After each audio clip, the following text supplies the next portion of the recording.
morning. Myself Shweta. In the continuation of the topic staffing, today we will discuss the objectives of staffing in nursing.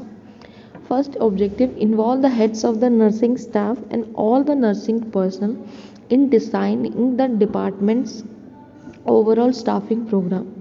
Second, hold each head nurse responsible for translating the department master staffing plan to sequential 8 weeks time schedules for personnel assigned to her or his unit. Third one, inform each nursing employee that request for specific vacation or holiday time will be honored within the limits imposed by patient care. Norms of staffing. Norms are standards that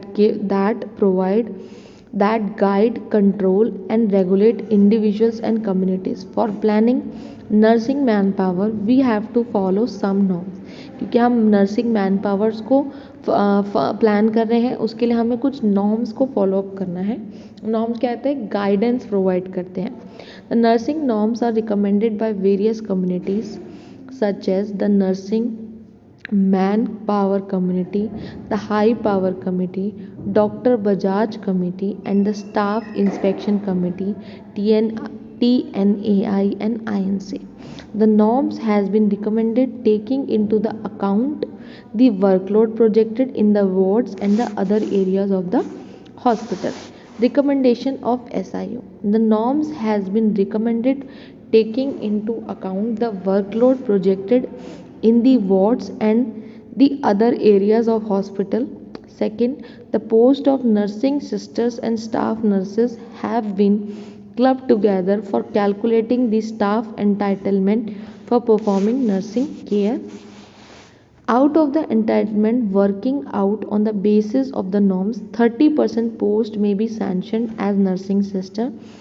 This would further improve the existing ratio of nursing sister to 3.5 nurses fixed by the government in settlement with the Delhi Nurse Union in May 1990. Recommendation of SIU. The assistant nursing superintendent ANS are recommended in the ratio of 1 ANS to every 4.5 nursing sisters. The ANS will perform the duty presently performed by nursing sister and perform duty in shift also. The post of deputy nursing superintendent DNS may continue at the level of 1 DNS on every 7.5 ANS. There will be a post of nursing superintendent for every hospital having 250 beds or more. There will be a post of one clinical nursing officer CNO for every hospital having 500 or more beds.